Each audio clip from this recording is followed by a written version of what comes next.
Yo, you pointed real. Hey, it's Elliott Wilson from Rap Radar. This is The Truth Live, man. I'm seated real low, man. They said this is better for my posture and for the camera, so here I am, man. We're talking about Drizzy Drake, man. It's nothing was the same day. You know, and I've been immersed in the Drizzy world this past weekend. I did a lovely Crown series with him on Sunday. You know, and now there's just a lot of hype on this guy, man. A lot of attention. It's the conversation. It's your Facebook status update. It's your Twitters. It's on your timeline. You know, polarizing artists. I went and bought the CD. This is nothing was the same album. This is the actual. Which one is this? Is this the regular or the deluxe? This is the regular. And then if you want Drizzy Drake's face, you got to get the deluxe joint. You know what I mean? So. But enough about me. I have an incredible esteemed panel. I'm going to introduce everybody. And then, you know, we're going to get into this album, man. You know, Vito knows. I see my man Vito. I might start with you, my G. You know, Vito's back. And Vito knows we like to break things down track by track, get our feelings track by track on the album. But then I also want to answer all the big questions at the end. Is it the album of the year? Is it the best rap album? Is it better than Take Care? Is it a classic? All that fun stuff, all right? You guys want to do it? Let's do it. All right, Vito, you set it off, baby. How you feeling? What's going on? Vito's back, baby. The truth. Yeah, I'm back. This is my third episode. I'm excited. How many episodes, Vito? This is my third episode of The Truth Live. Did you pick up any girls off The Truth yet? Did they see you out in these streets? I don't know. But I don't know how public it is, but... All right, so give me a brief statement on your overall feelings on this Drake album. Nothing was the same. All right, well, I guess the first thing that people need to know is I'm in this call from Toronto, so from Canada, from the home of Drizzy. So there's a whole different side and a whole different impact that the album has had from the time it leaked to now its release date. Mm-hmm. Overall, I'd say it's Drake's best album. And he's been able to figure out the best hybrid between his singing and his rapping. And I think this is 40's best display of production from Tuscan Leather all the way to the Motion, if you got the Best Buy Deluxe. And gotta get that motion in there, baby. All right, true. And I guess we'll talk more about each track. I do have negatives to talk about. Okay, I like negatives too. Yeah, there's definitely things that I didn't agree with in terms of the album, but it has a lot of strengths, and I'd say my favorite thing about the album has to be the production. Okay, yeah, 40, amazing job as usual. Good to have Vito back, man. Our favorite Canadian besides Drake. I love it. Real hip-hopology. That's how he does it. I see my homegirl Somya. You was actually at the Crown event. How you doing? Good. I was in the front row, so I saw it in HD. there was a lot going on. Drake that close? Was he as handsome as the ladies think he is when they see him only on TV or YouTube? You know, it's funny because we're talking about Drake, and I'm the only girl on this hangout, so I think that's kind of representative of where he is as an artist. You know, look, ladies, he had a really nice tan, but he was wearing a promise ring on his right hand, and I was just waiting for Elliott to ask about it, and he never did. You never asked. How do you know it's a promise ring? It was on his right hand. Maybe he's just doing it to kind of, just mess with y'all, throw y'all off. No, I don't think so. You don't buy it when he says he's at his most single and mingle phase of his life? I mean, I don't know. But, I mean, for the women who are looking, he's a very nice-looking man. And he's very nice. He was pouring champagne for the moms in the audience. He was hugging fans. Like, he's definitely a man of his fans. Like, you could tell that at the lecture. So what were your thoughts on the album? What are your early thoughts on Nothing Was the Same? I love the album, but what I love most about it is I'm still working through it. Like, when I first heard it, there were tracks I really liked. I mean, I really liked the language. I really liked Hold On, We're Going Home. But I'm still working through the album, and every few days I find, like, a new favorite track. So now I'm listening to Pound Cake. Now I'm listening to Connect. And I think what's so great is it's an album for everyone. Like, you ask 5 different people, they each have a different favorite track. Whereas I think his last album, it was, all right, the motto, HYFR, those were the hits. That's what everyone liked. Here, based upon who you are, what level of emo relationship you're in, how angry you are. What's your emo level, baby? Emo level. How much angst you have. for everyone, and I love that. The fact that Worst Behavior can live on an album with Hold On, We're Going Home shows how Drake really runs that gamut He as also an said, artist. if you remember the crown, he said that he loves that he has Worst Behavior and Too Much, like the juxtaposition. Exactly. The total, you have the huge, like, you know, the left and the right, and I think that just shows he's the only rapper who can do that right now, really, with the exception of Kanye. Like, I feel Ye did that with 808s and, you know, even with Yeezus, but Drake of his generation, he's the only rapper who can do that, and people take him seriously on both sides. Okay. We got my man Josan Cummins. I ain't seen you in a minute. I know. What's going on? Brother. What's going on? I ain't seen you in a long time. It's a big day for us light-skinned brothers, Josan. How you feeling, baby? It's huge. It's huge. I'm definitely going to hang out at a couple of record stores and see what kind of recognition I could be mistaken for. You're Drake's cousin. But no. OVO Joseph. What are your early thoughts on the Not Was the Same album? Throwing me off with the nicknames, but right. Representing the New York Post, of course. Congratulations on that new situation. Thank you very much. I do appreciate that. I'm sorry, and Somia is a respected hip hop journalist. She wrote about crime for Rolling Stone. She writes everywhere. You know, her pen game is vicious. You know what I mean? Sorry I didn't give that plug. But Josan, New York Post. What are your early thoughts on That Was the Same? Early thoughts on the album. I don't like it as much as Take Care. All your friends?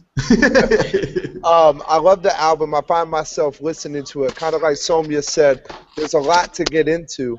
But it's not as dynamic, I thought, as So Far Gone was, where I think, like, and we'll get into it track by track, but I think, like, Misbehavior is that Worst Behavior.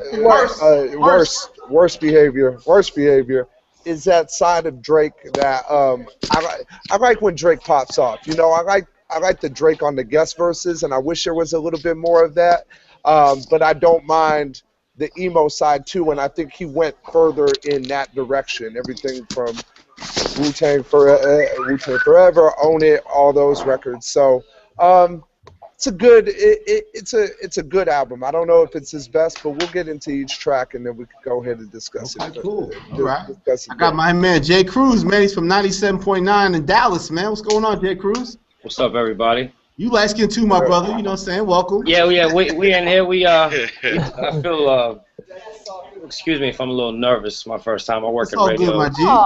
I gotta. Well, I mean, and I shouldn't be. I got a little TV gig too on the CW network. I recently got that. Okay. It's called The Underground or whatever. But anyway.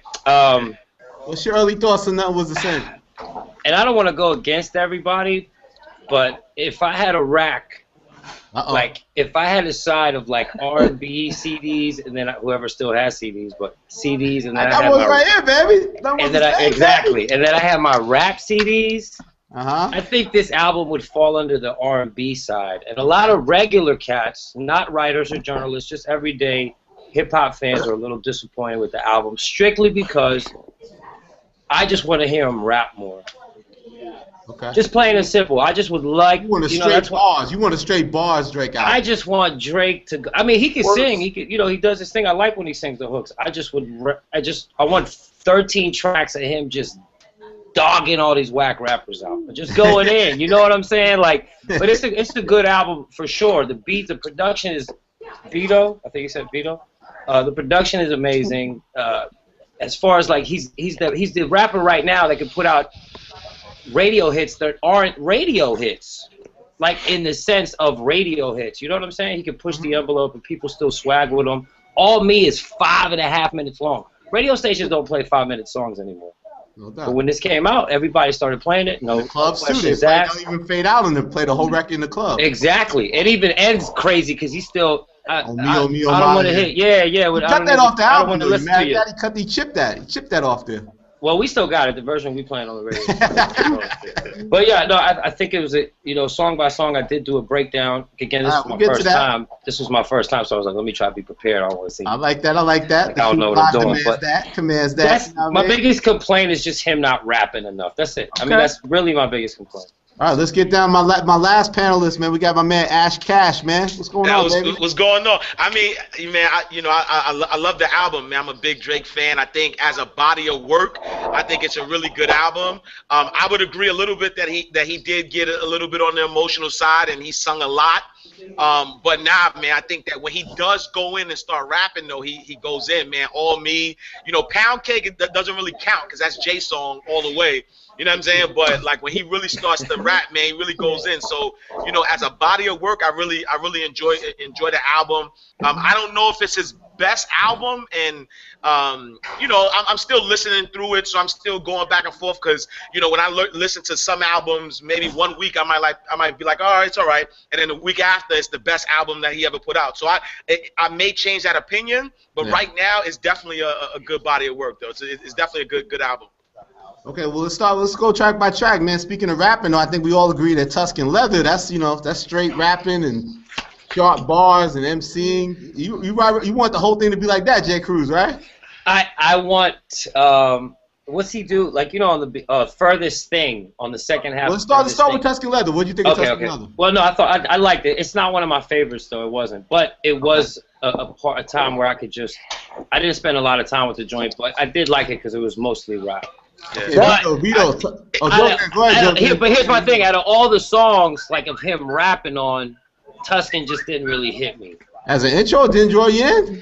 Nah, yeah.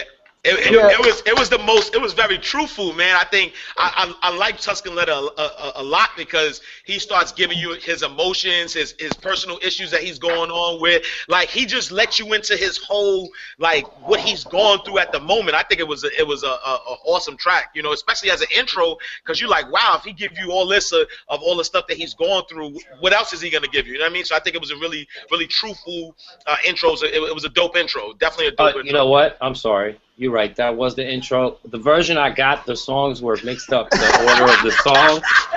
You gotta go get that. No, wait. I do. Okay. So there goes a check for me. I strike one for me. But it is the intro. You're right. He did go in. It was all rap. He expressed himself. How much time niggas spending on the intro, man?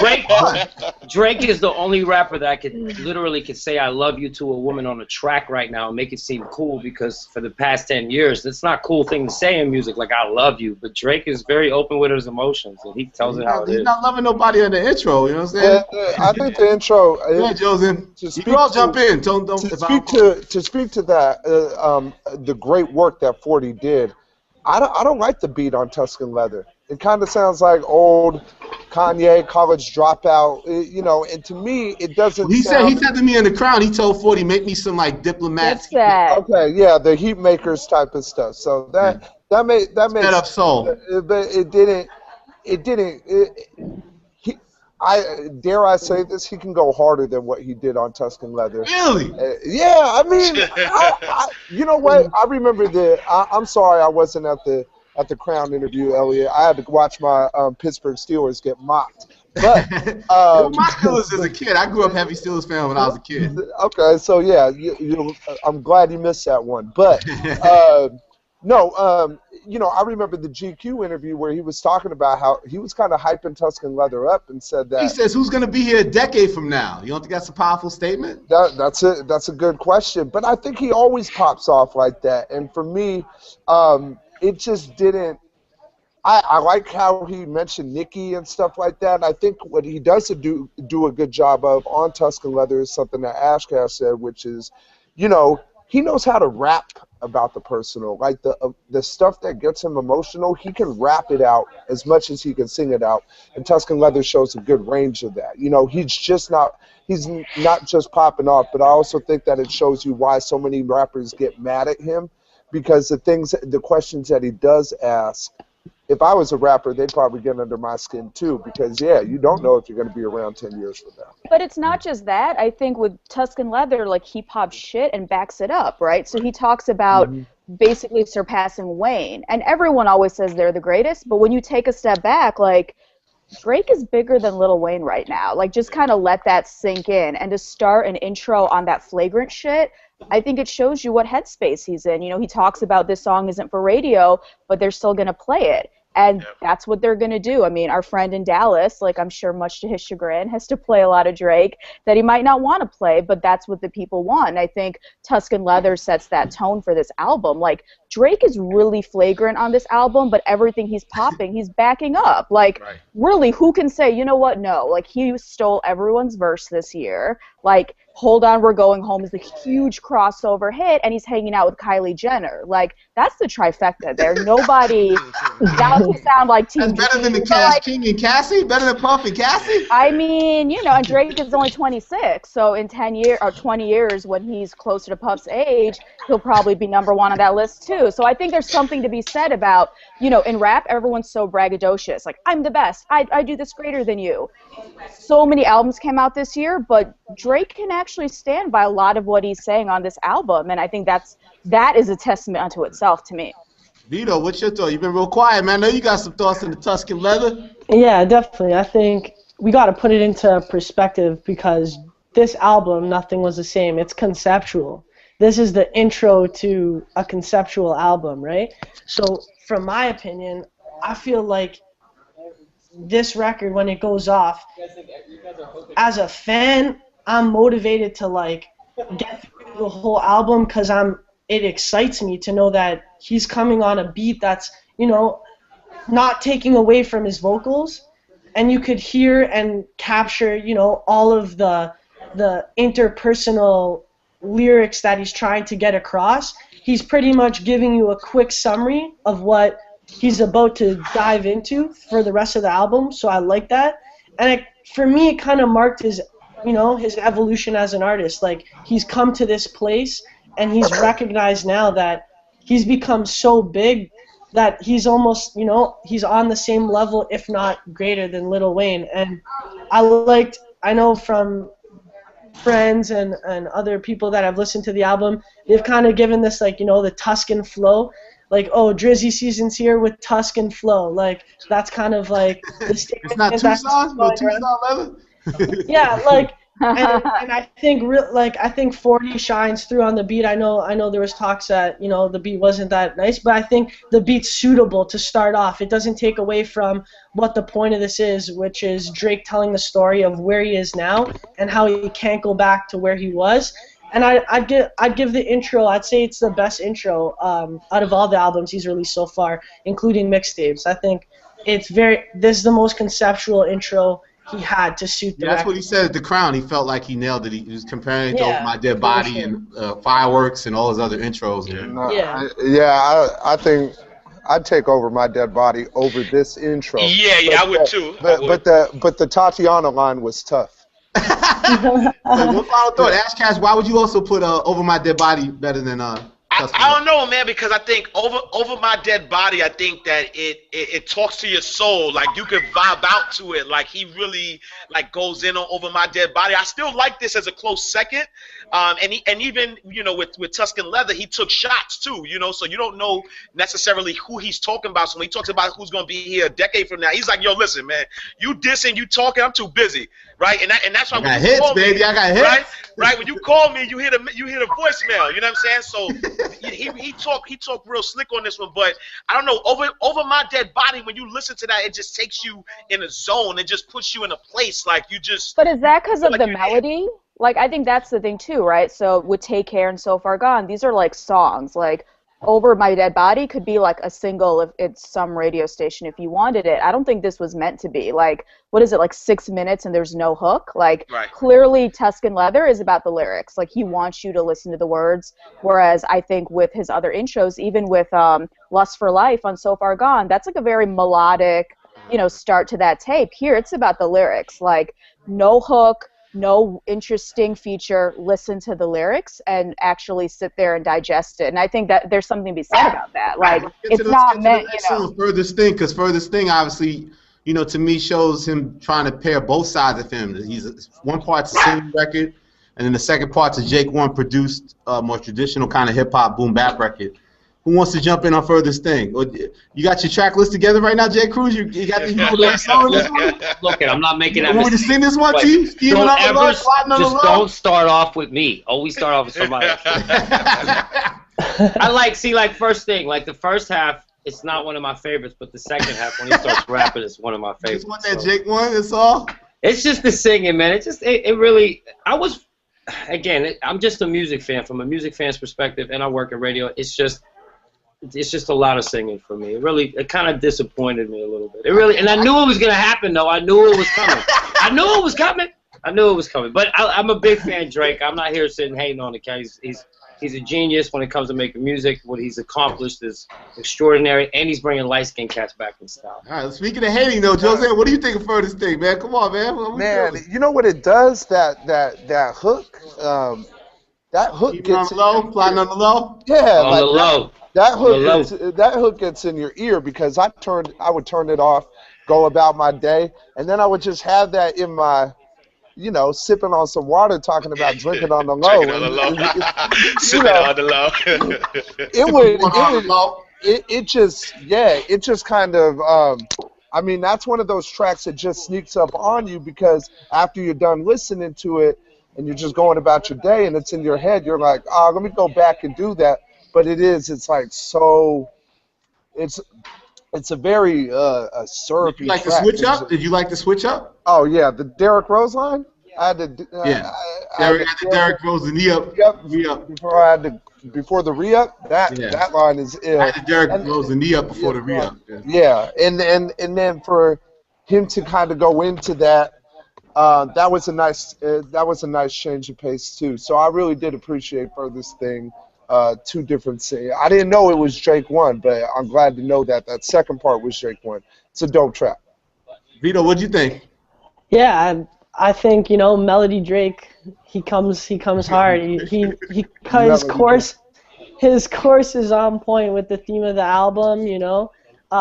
Definitely has that syrupy type feel to it. That H-Town feel. I like how he tells the story of his activity, but at the same time, he's still kind of like admitting that he's like flawed. Like in his fame, he's still a person of flaw. And then in terms of the production, I like this. Is like one of my favorite produced songs on the album. I like from the drums to the piano riff and how the kind of beat switches a little bit more than halfway. The soul really stands out to me. I like how this comes second after Tuscan Leather because it prepares you for the rest of the album in terms of how he comes with like his verses and then how he comes with the singing. I feel like having 5 listens or so, maybe plus on it now. 500. I feel like that is kind of it's a suitable second song. And one thing I like too is he kind of mentions how it's gonna play this at his funeral. I feel like that's kind of symbolic, it's kind of like a moment where he shines through the soul when the beat switches to that boom bap, and it shows that classic Drake still has that flexibility to go really hard on a multitude of sound. Let's jump ahead, man. He started from the bottom at track 3. Obviously, we've rocked out to that record since February. How did you feel about it in the scheme of the album, sequence-wise? I take that out. I almost think that's a good.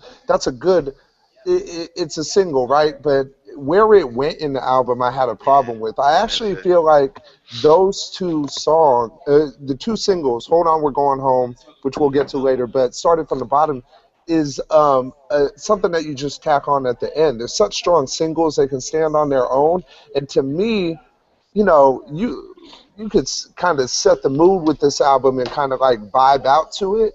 And Started from the Bottom disturbs that a little bit to me because we'll get into the track that comes after Started from the Bottom. But to me, that's a better follow-up than Started from the Bottom itself. It's just almost like too much of a club record to go where it went. Anybody disagree? No, I agree. Yeah, I agree. I think Started from the Bottom is the anomaly on the album, but I think Hold On, We're Going Home makes a lot of sense. But yeah, Started from the Bottom to me lives where like 5 a.m. in Toronto. Like it's a Lucy, you put it out there. If it does well, you collect your check, and if not, it's fine. But you know, it's also, I think it sold like 2 million records, so it's weird because I'm sure there were a lot of people, especially the sort of hardcore rap fans of Drake, who really liked that song, and then they heard what came before and after, and they got sad. So it just doesn't really fit.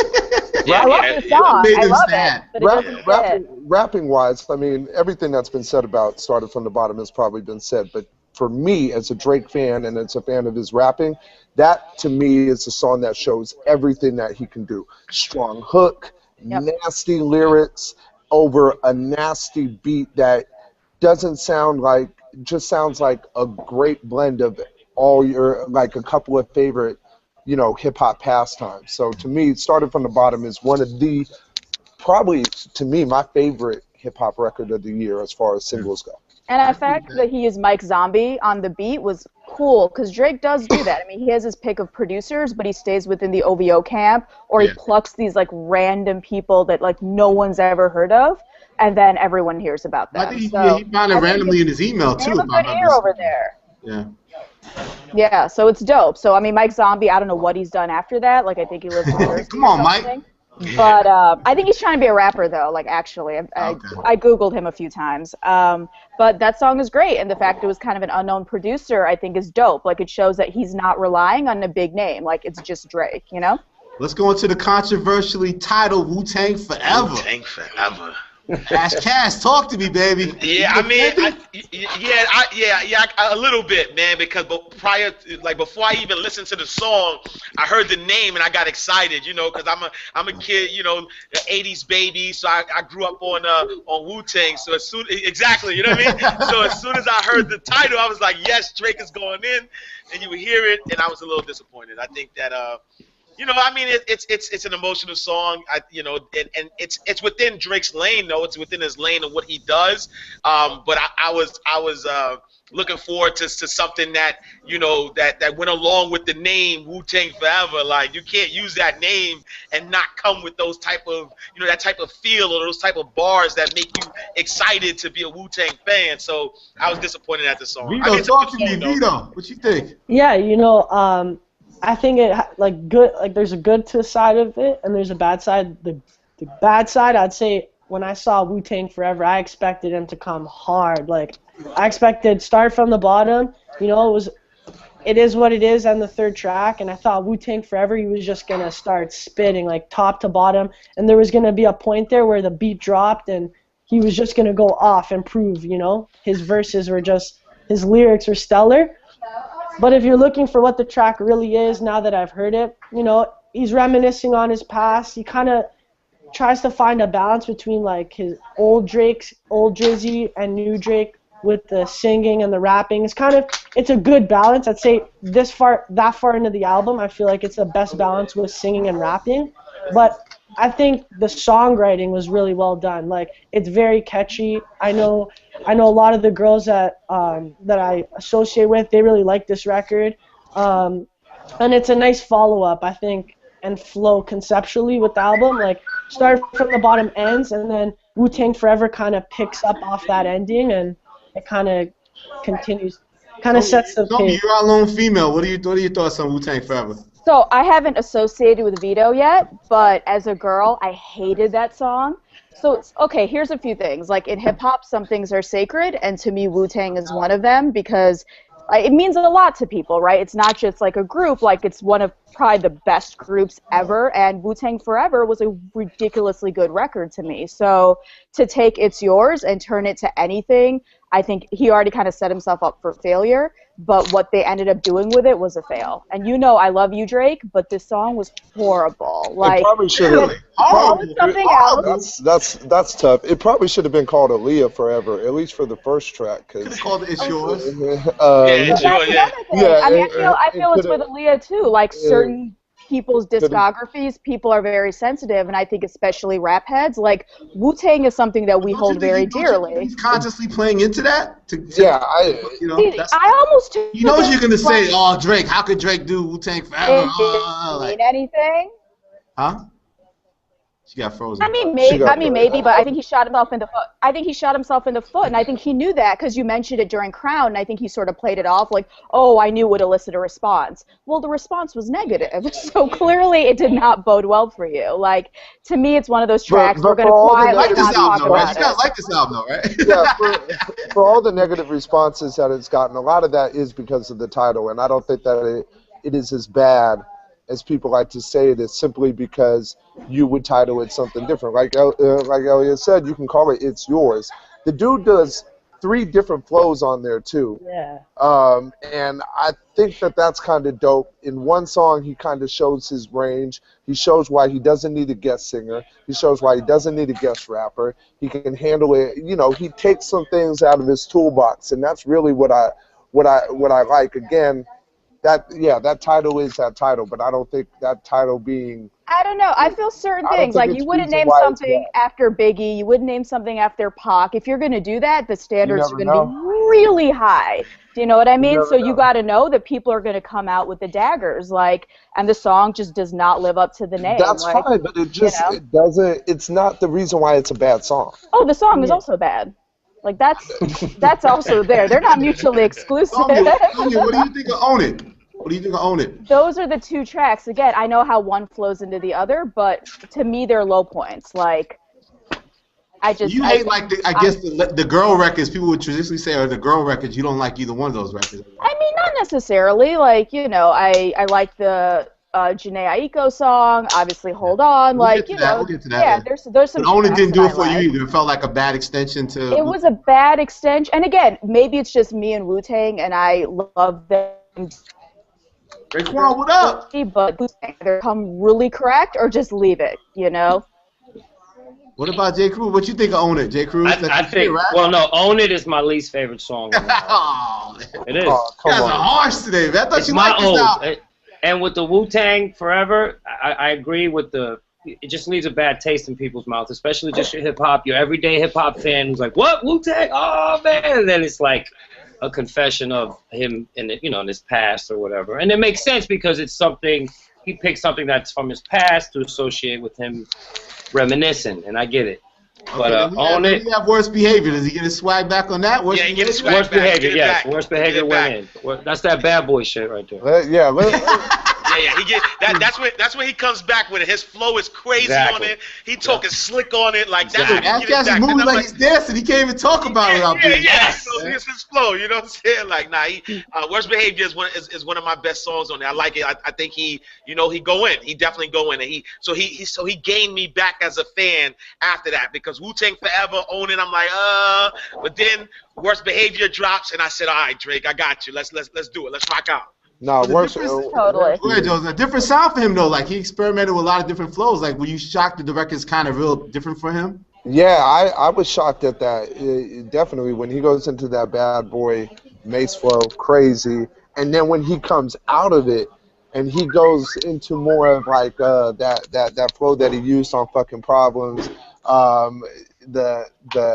love the shout out to his mom, how he recognizes, my mom's probably gonna have a problem with this, and I mean, the boy that drove and he made the Degrassi reference, and just like he's trying to get in front of as many things as possible when people, because this is a side of Drake that I think draws the most ire.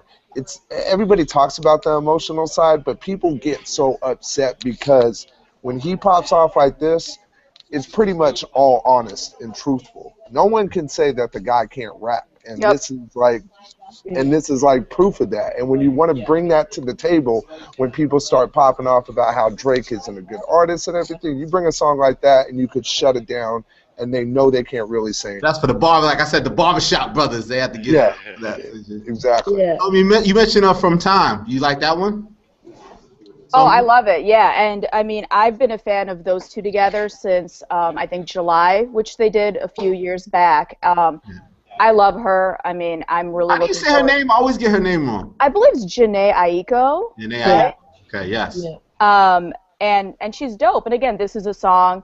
It's obviously a little emotional, but I think it's relate to, right? It's like Marvin's Room. Like, that was, how emo was that when it came out? And there were so many guys who thought it was like blasphemy to say the stuff he was saying, but everyone's been there. You know what I mean? This is one of those everyone's been there songs. Like, it's about to be cuffing season, so you might be there now. Like, it's great. Like, this song is so timely, you know? I thought Own It was a better record, a better cuffing record, if that's what we're gonna call it, than From Time. Only because also I think he goes super personal on From Time. Like, that's really about his life and all the girls that he has, and I think guys can relate to it. But he's name checking girls and things like that. It's from Hooters. Girls from Hooters and everything like that. So, you know, I mean, whereas Own It just has that great question. You know, when's the last time you've done something for the first time? That's a great question you should ask every girl. But going back to game on us. I could ask you that question too. Yeah, you can, but I wouldn't answer.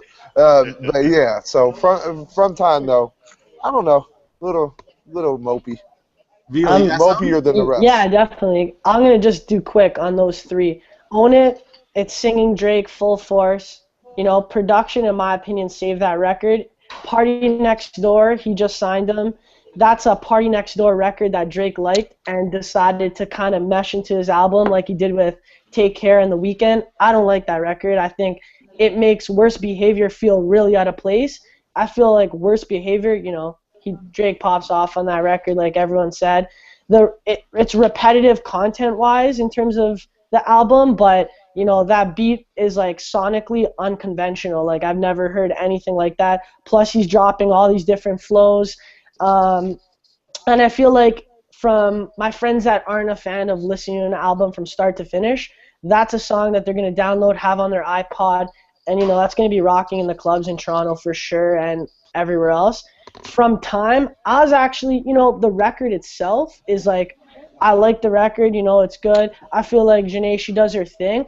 My problem is, I think Drake's got to use his power, his musical like magic to bring in a different type of feature here. Like Sparks Will Fly, she had that record with J. Cole. Beware, she had that record with Big Sean.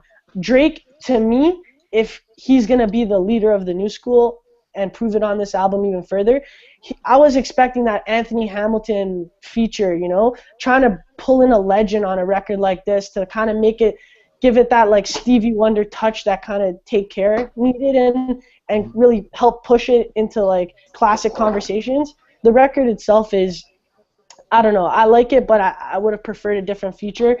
Lyrically, it's to the point and digestible, but and the beat change towards the end, I like it because it doesn't agree with radio standards, so I appreciate that. But that's kind of my thoughts on those three.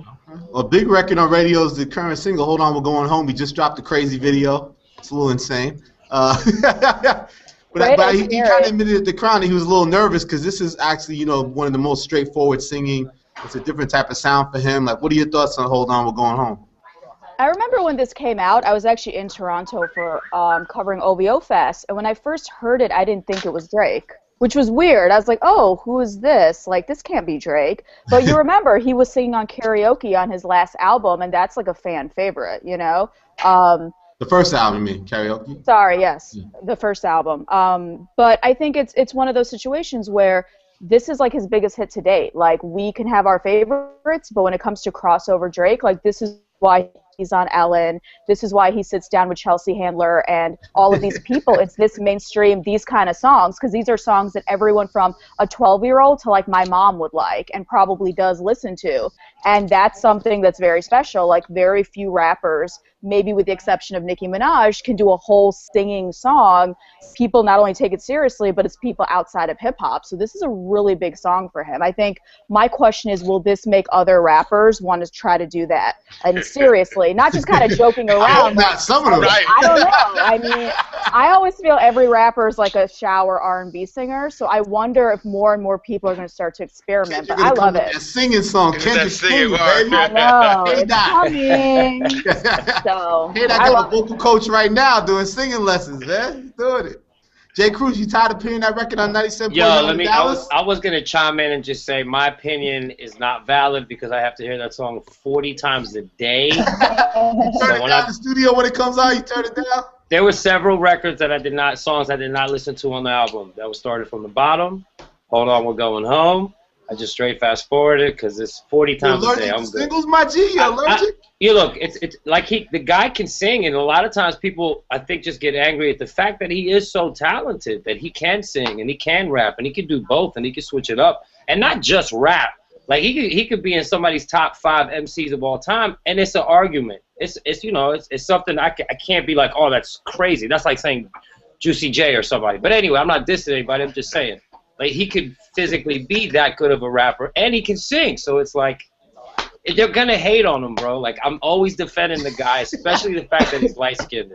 Ask Cash, you two-stepping to Hold On, We're Going Home in the Club, baby? Yeah, that's it's an undeniable hit, man. Like, as soon as it comes on, and it's a crossover record. He doesn't sing bad, so it's not like it's one of those auto-tune. Why are you singing? Why like he actually has a decent voice. So I think it's definitely you two-stepping. 5 years from now, I think we still, we're gonna still be two-stepping to Hold On. So, I like it. I like the song. It's a dope song. And remember, when the song came out, like he said it, he's like, this isn't a rap song. I want to make a wedding song. Like, I want to make a song that people who are like 21 now, when they get married, are going to play at their wedding. And I think that shows if he stays on this path, like his fans are going to grow up with him. And very few rappers, maybe with the exception of like really Jay-Z and Kanye, have been able to do that, where you can listen to somebody at 16 and conceivably listen to them at 26. So I think this is like very indicative of where his career's going. Yeah, I don't know. We'll go with you for Connect, because you mentioned earlier like the H-Town sound, the syrup vibes. Obviously, with Connect, we know with swanging and those type of references. Definitely. What did you think of the song Connect? Definitely. I just wanted to zone in quickly on Hold On. Real quick, baby. We know you got a lot to say, my G. No, quick times. One sentence. I'm in that era, 21. That record is undeniable. His best crossover, pop crossover. It's going to hit #1. That'll be played at weddings, children, relationships. But in my opinion, there's got to be a lot more credit given to Majid Jordan, who's this production singing duo. After Hours is their mixtape. They released that as Good People. This is their record. Drake hop on the record like he did with Take Care. And a big point about this record is I love the way it sounds recorded on a CDQ. But he has not been able to perform it in any way. He sounds horrible. VMAs, Ellen, he just can't execute performance-wise because it's a challenging record to perform. But it is what it is. Give me a #1 hit. In terms of Connect, definitely got that that swing, and that part of the song is that's a hit. People are gonna ride to that. I like it. It has such a Toronto feel to it, although it also has that H-Town feel. The verses, in my opinion, could have been a little bit stronger, but the beat is suitable to Drake's rapping, and the song is like simplistic, and the content is like, again, repetitive about his fame and his fortune and like kind of his life now. But I feel like it has a nice transition to the language after Hold On, We're Going Home. We'll get that in a minute. Yeah, you can't follow up Hold On, We're Going Home with the language, but I feel like Connect is like a nice song that people kind of like chill out to. Kind of has that H-Town vibe too, like that slow, like, I don't know, vibe type of song. Josen, you getting your typing on, man. What you think of Connect? No, oh man, from Connect all the way to 305 to My City, I fall asleep. This is a part of this is really the part of the album that I'm kind of like, I don't know. I'm just not into it. Yeah, I'm not moved by it. I don't know what it is, but there's just something about it where I could skip these tracks, and I usually do. What do you think, Cass? Nah, I don't know, man, because I'm about to say, like, language, he's talking that ish, you know what I'm saying? And I don't know. So I don't know if I fell asleep on that, man. So language, even 305 in My City, I actually like those, even though they're slower, but I don't know. I think those are pretty decent songs, and I think that it's preparing you for what's to come. So it's like the build up to, of course, Pound Cake, which is probably my favorite song on there. But you know what I'm saying? I think I like the sequence. I like it going, you know, especially he did this on the whole album, actually, most of the album, where one song actually leads into the other song, so you don't even realize you're listening to the next song. You know what I mean? So Yeah. he kind of like blended them in together. So I think there was a great transition up to where, you know, the end of the album is what my favorite parts of the albums are towards the end. So I like, you know, I didn't really like you know, Connect too much, but Language, 305 in My City, I think those are dope records. Definitely dope You records. like them bars in the Language? Well, look, I was going to say this because the way I got the order, 305 was the first song. So when y'all said intro, I'm thinking 305. Okay, 305, he said, I like when money... You gotta buy real music, man. Stop downloading. Stop it! I said, I like when money makes a difference but doesn't make you different. One of my favorite lines, right? And then Connect, but that was 305. I did like it. But Connect, he definitely had the whole H-Town feel to him. You know, I like how Drake does it, but sometimes it's just a little bit too much. Like, stop screwing and chopping everything. Like, everything doesn't have to be like this. I don't sit on lean. Baby, I'm just saying. They're gonna get you on Twitter, right? Team Drizzy gonna get you on Twitter. They're getting me already. They're getting me already. But look, I'm used to this. They get me on the radio. K-R-U-Z-O-N. Yeah, on there. J. Cruz on there. Those are the times though that I feel like Drake is like really, really like kicking all the dudes out the room and be like, yo, let me just talk to your woman real quick. Right. He storm you is he kicking when he kicks you out the fellas. Do you like that sequence of songs? Connect, the Language, 305 in My City? Oh, so, well, like, I hated Connect in 305, but I'm like, it's a Drake album. There's going to be a stripper song, so I feel like that was like, again, you just let that go. To me, I love the Language because this was like his musical press release. Like, I write rap news, and Drake doesn't give a lot of interviews, so this was a great way for us to know how he felt about the Kendrick situation, subliminally, of course, and other, you know, competition. This was his way, instead of doing 300 interviews, here, I'll put out this song, go through this song, and this basically shows you how I feel. So I think the Language was necessary, if for nothing else, just like that first part of it. And the rest of it was whatever. I mean, I think with Drake, you have to remember, he's got those fans who are rap fans and girls, as well as girls who aren't rap fans. And those are the girls who are probably going to love, you know, the part about, like, you know, smoking and fucking and, you know, going to strip clubs. Like, those girls are going to love it. So I think these three songs, a lot of it was for them. And guys too, because guys can like those things too.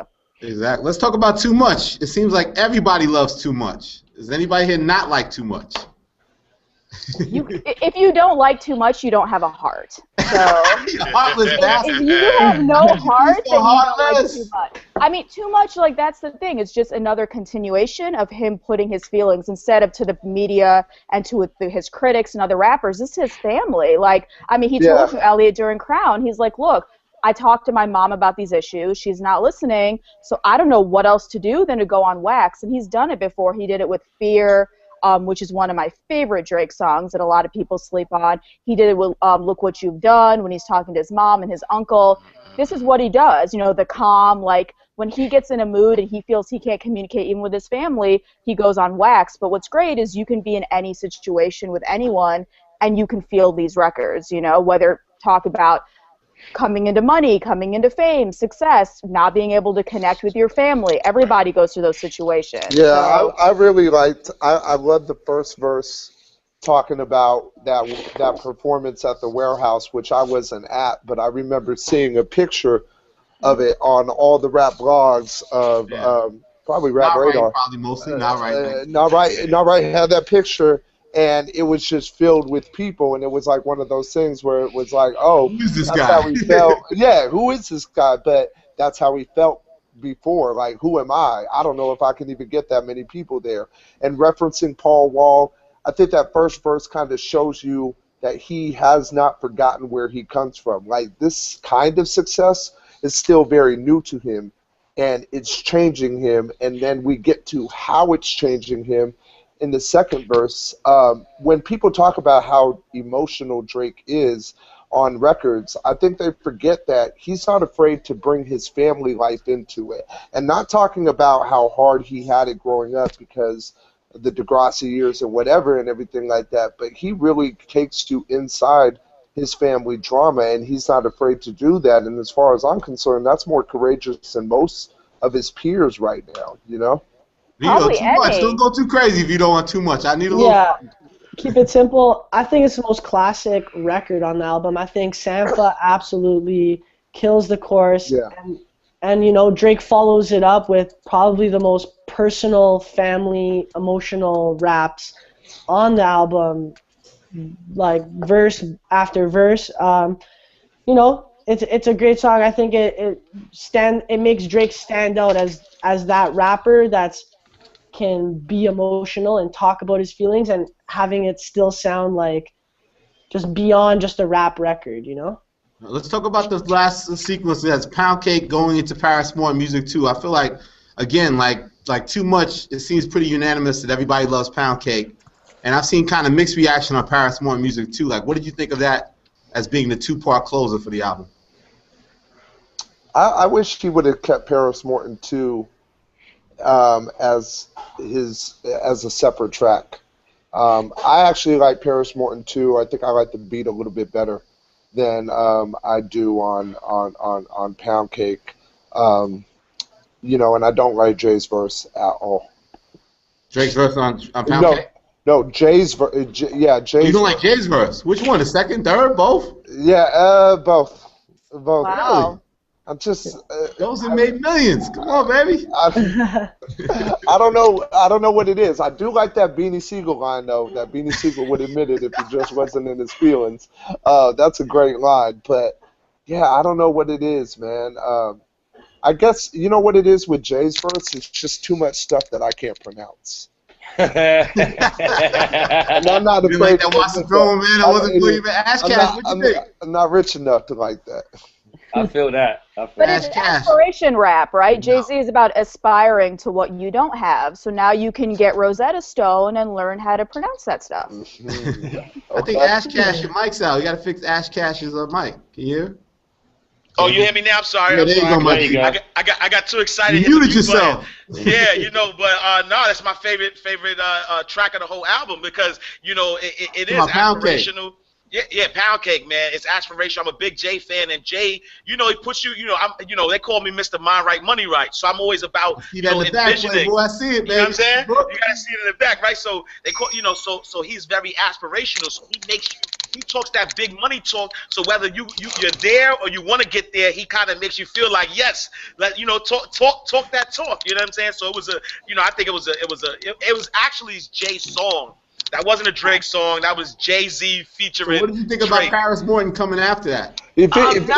I agree. I think it should have been a separate song because it sort of killed it for me. I think it took me from one vibe and then just and it's a good song, but I think it should have just been separate. I don't think it should have been two. One leading into the other. I just think that Drake was like, nah, let me get a shot. So let me just, you know what I'm saying? Let me get my verse back, and then that's why he threw it on there. But I think they should have. If he would have left it, if Jay would have left this on his album, it would have been a problem because everybody would have been talking about how Drake kind of got the best of Jay on this. Oh my Really? God! What? Yeah. What? Yeah. What? Yeah. Listen to this. Is this the same song? Maybe it's a different version. No way. No way. Vito, make sense of this. Vito, speak up. Yeah. Honestly, I think it was needed on the album to close it out conceptually on the standard, Like, this is where Drake is the head of his era, and then Jay-Z is kind of, the king. And it's kind of a moment where it's really nothing was the same. Because now he's on a song with Jay-Z closing out his album, right? In terms of, I'm never going to be allowed on Life and Times again. Ever. Now that I think about it, but I mean, he's overseas, man. Don't worry, he's overseas. Like the opening line, like the contract looking like 91 Dan Marino, like he's just. I don't know, man. That to me is just like some great. Okay, we're running out of time, man. I need everybody's final thoughts. I want to ask you all the tough hip hop questions. All right, I'm gonna start with Ash Cash. I need the quick answers, yes or no. Yep. Is it the best rap album of the year? Yes, best rap. It's rap and R&B, but I say yes. It's the best rap album of the year. Is it better than Take Care? It's not better than Take Care. No. Is it a classic? You got to ask me next week. All right, Because I'm still sitting with it. Jay Cruz, what you think about those questions? I need some more time to let you know if I think it's a classic. I personally don't like it more than Take Care. And what was the first question? Is it the rap album of the year? Best rap album of the year. No. What's the best rap album of the year? Kendrick. That was last year, buddy. Oh. You're on the radio, bro. Wait. My fault. We got Jay-Z, we got J. Cole, Wale, Yeezus, Tyler, a lot of rappers. No, I'm gonna go with J. Cole. One center. Light skin wins. J. Cole. Fight is fixed. Josen. All right. Not the best rap album of the year. Better than Yeezus. What's the best rap album of the year? Tyler. Tyler Wolf. Yeah, Wolf. Wolf is. I keep on going back to that. Was released at the top of the year. Love it. Okay. Better than Take Care. You say better no than problem. Take Care. No, not better than Take Care, and therefore not a classic. Because I do think that Take Care is a classic, and I just don't think that this one quite hits the mark. It's a worthy follow-up, though. Tomia, what do you think? Definitely best rap album of the year, but I will say that I think years from now, Yeezus is going to be a classic, and people just haven't understood what Yeezus means yet. Is it better than Take Care? Yes, because this is a 2013 album. Like, if Take Care came out right now, it'd be a bunch of singles, and we'd love it, but to me, this really kind of speaks to young people in 2013, and people are going to remember how they felt with this album. Do you think Take Care was a classic, and is this album a classic? I don't know if Take Care was a classic. I think So Far Gone, to me, was a classic and a game changer, more so than Take Care. I mean, Take Care had a lot of great tracks, but I think it's a good follow-up. You know what Drake said, my best album is my next album. So this is like just continuing the tradition where we're excited to see what's coming next. It's an organic follow-up. He's constantly pushing boundaries and changing. That's all we can ask from a rapper. You know what I mean? Okay, Vito. Close us out, Vito. Vito's take us out of here, baby. All right. It's not the best rap album of the year because he doesn't rap enough. I would say the best rap album of the year is Jay-Z's Magna Carta, but I would say we got it back, Joseph. We got it back, baby. But I would say looking back 5 to 10 years from now, Yeezus will be the best rap album of 2013. Everybody loves I Yeezus agree. guy. Everybody hating No, Everybody they're loves hating Yeezus on guy. it. No, The people second don't thing- like it. Take Care, I'd say it's an evolution from Take Care, and I personally like it better, but I think Nothing Was the Same will be a classic, if not for the older generation, definitely for everyone 21 and younger. And what was the last question? That was it, brother. That's it. Closing it out. No, but it's funny, Yeezus, I guess Yeezus ends up being this record that, like, it was so hated and dismissed in the beginning, but now it's like I said, I feel like everyone hated on it, now it's cool to like it and celebrate it. I mean, and it's one of those things where I think, again, it was very much avant-garde. And that's Kanye, where sometimes you just don't understand it, or other parts of his personal life were overshadowing it, or there wasn't, like, what was the single? But when you listen to it musically, like, he's doing some really interesting shit that nobody else is doing. Definitely. And you have to give him respect for that. Like, to me, Yeezus is a great record, but you have to enjoy it in a very specific way, if that makes sense. What are your final thoughts? Because I know some of you were there where it's like, you know, I had to ask him the Kendrick questions because obviously that's been fueling the culture. But he dismissed it and kind of spent it more that he's in true competition with Kanye in his mind. Like, what are you guys' thoughts on that? Absolutely. Right now in hip-hop. Absolutely. I mean, he made a good point, right? Kendrick, he said, has one album, and that's not consistency. Like, if you're going to be the best, you can't just have one album. How Kendrick follows up, to me, a classic album, Good Kid, Mad City, is going to determine where he sits on the throne. But, you know, Drake is 3 albums deep, and he's at the top. So Kendrick is a formidable, like, competitor, but he still has to have more work. Like, a great mixtape and one amazing album, you're well on your way, but to me, Drake is looking at what's ahead of him. He's looking at Jay and Ye. He's not looking at what's, like, even at his level or behind him, you know? And that's how you should be. You always look ahead of you, not people that are still trying to become you. Mm-hmm. Yeah, he's definitely picking a worthy opponent or a worthy adversary in Kanye over Kendrick. I mean, you don't want to think that those people have to catch up to Drake. Drake doesn't have to catch up to anyone. He's already proven himself to be a formidable artist who can rap as good as his peer group, and therefore it makes no sense for him to still be competing with them. He wants to play with the big boys, and he deserves to.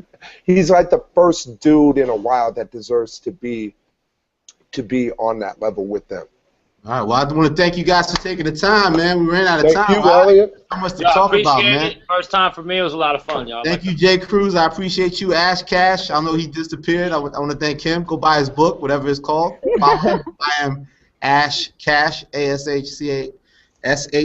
Somya, of course, thank you, and thank you for coming to my crown, blessing us with your presence. Also got to thank Josen with his hateful light-skinned ways. I appreciate that. And my guy Vito, man, welcome home, Vito. Thank you for taking the time, buddy. Man. I love coming out. Guys, man, go get that another What's It Saying, though, man. Support the culture, baby. Why not EBR? Oh, I'm sorry, wrong show. Rap Radar, baby. Elliott Wilson Rap Radar, that's the truth. We out. Yeah. Who you are, what level of emo relationship you're in, how angry you are. What's your emo level, baby? Emo level. How much angst you have. For everyone, and I love that. The fact that Worst Behavior can live on an album with Hold On, We're Going Home shows how Drake really runs that gamut he as also an artist. Said, remember the Connie said that he loves that he has Worst Behavior and Too Much, like the juxtaposition. Exactly. The total, you have the huge, like, you know, the left and the right, and I think that just shows he's the only rapper who can do that right now, really, with the exception of Kanye. Like, I feel Ye did that with 808s and, you know, even with Yeezus, but Drake, of his generation, he's the only rapper who can do that, and people take him seriously on both sides. Okay. We got my man Josen Cummins. I ain't seen you in a minute. I know. What's going on? Brother? What's going on? I ain't seen you in a long time. It's a big day for us light-skinned brothers, Josen. How you feeling, baby? It's huge. It's huge. I'm definitely going to hang out at a couple of record stores and see what kind of recognition I could be mistaken for. You're Drake's cousin. But no, OVO Josen. What are your early thoughts on the Not Was the Same album? Throwing me off with the nicknames, but right. Representing the New York Post, of course. Congratulations on that new situation. Thank you very much. I do appreciate that. I'm sorry, and Somya is a respected hip hop journalist. She wrote about crime for Rolling Stone. She writes everywhere. You know, her pen game is vicious. You know what I mean? Sorry I didn't give that plug. But Josen, New York Post, what are your early thoughts on That Was the Same? Yeah, you thought it real. Hey, it's Elliott Wilson from Rap Radar. This is The Truth Live, man. I'm seated real low, man. They said this is better for my posture and for the camera, so here I am, man. We're talking about Drizzy Drake, man. It's Nothing Was the Same day. You know, and I've been immersed in the Drizzy world this past weekend. I did a lovely Crown series with him on Sunday. You know, and now there's just a lot of hype on this guy, man. A lot of attention. It's the conversation. It's your Facebook status update. It's your Twitters. It's on your timeline. You know, polarizing artists. I went and bought the CD. This is Nothing Was the Same album. This is the actual. Which one is this? Is this the regular or the deluxe? This is the regular. And then if you want Drizzy Drake's face, you got to get the deluxe joint. You know what I mean? So. But enough about me. I have an incredible esteemed panel. I'm going to introduce everybody. And then, you know, we're going to get into this album, man. You know, Vito knows. I see my man Vito. I might start with you, my G. You know, Vito's back. And Vito knows we like to break things down track by track, get our feelings track by track on the album. But then I also want to answer all the big questions at the end. Is it the album of the year? Is it the best rap album? Is it better than Take Care? Is it a classic? All that fun stuff, all right? You guys want to do it? Let's do it. All right, Vito, you set it off, baby. How you feeling? What's going on? Vito's back, baby. The truth. Yeah, I'm back. This is my third episode. I'm excited. How many episodes, Vito? This is my third episode. So I saw it in HD. there was a lot going on. Drake that close? Was he as handsome as the ladies think he is when they see him only on TV or YouTube? You know, it's funny because we're talking about Drake and I'm the only girl on this hangout. So I think that's kind of representative of where he is as an artist. You know, look, ladies, he had a really nice tan. But he was wearing a promise ring on his right hand, and I was just waiting for Elliott to ask about it, and he never did. You never asked How do you know it's a promise ring? It was on his right hand. Maybe he's just doing it to kind of, you know, just mess with y'all, throw y'all off. No, I don't think so. You don't buy it when he says he's at his most single and mingle phase of his life? I mean, I don't know, but I mean, for the women who are looking, he's a very nice-looking man, and he's very nice. He was pouring champagne for the moms in the audience. He was hugging fans. Like, he's definitely a man of his fans. Like, you could tell that at the lecture. So what were your thoughts on the album? What are your early thoughts on Nothing Was the Same? I love the album, but what I love most about it is I'm still working through it. Like, when I first heard it, there were tracks I really liked. I mean, I really liked the language. I really liked Hold On, We're Going Home. But I'm still working through the album, and every few days I find, like, a new favorite track. So now I'm listening to Pound Cake. Now I'm listening to Connect. And I think what's so great is it's an album for everyone. Like, you ask 5 different people, they each have a different favorite track. Whereas I think his last album, it was, all right, the motto, HYFR, those were the hits. That's what everyone liked. Here, based upon of The Truth Live. Do you pick up any girls off The Truth yet? Do they see you out in these streets? I don't know. But I don't know how public it is, but... All right, so give me a brief statement on your overall feelings on this Drake album, Nothing Was the Same. All right, well, I guess the first thing that people need to know is in this call from Toronto, so from Canada, from the home of Drizzy. So there's a whole different side and a whole different impact that the album has had from the time it leaked to now its release date. Mm-hmm. Overall, I'd say it's Drake's best album, and he's been able to figure out the best hybrid between his singing and his rapping. And I think this is 40's best display of production, from Tuscan Leather all the way to the Motion, if you got the Best Buy Deluxe. And gotta get that motion in there, baby. All right, true. And I guess we'll talk more about each track. I do have negatives to talk about. Okay, I like negatives too. Yeah, there's definitely things that I didn't agree with in terms of the album, but it has a lot of strengths, and I'd say my favorite thing about the album has to be the production. Okay, yeah, 40, amazing job as usual. Good to have Vito back, man. Our favorite Canadian besides Drake. I love it. Real hip-hopology. That's how he does it. I see my homegirl Somya. You was actually at the Crown event. How you doing? Good. I was in the front row. Early thoughts on the album. I don't like it as much as Take Care. Your friends? I love the album. I find myself listening to it. Kind of like Somya said, there's a lot to get into. But it's not as dynamic, I thought, as So Far Gone was, where I think, like, and we'll get into it track by track, but I think, like, Misbehavior is that worst behavior. Worst behavior is that side of Drake that I like when Drake pops off. You know, I like the Drake on the guest verses, and I wish there was a little bit more of that. But I don't mind the emo side too, and I think he went further in that direction. Everything from Wu-Tang Forever, Own It, all those records. So it's a good album. I don't know if it's his best, but we'll get into each track and then we can go ahead and discuss it. Cool. All right. I got my man Jay Cruz, man. He's from 97.9 in Dallas, man. What's going on, Jay Cruz? What's up, everybody? You light skin too, my brother. You know what I'm saying? Welcome. Yeah. We in here. I feel. Excuse me if I'm a little nervous. My first time. I work at radio. Good, my G. I gotta. Well, I mean, and I shouldn't be. I got a little TV gig too on the CW network. I recently got that. Okay. It's called The Underground or whatever. But anyway. What's your early thoughts on Nothing Was the Same? And I don't want to go against everybody,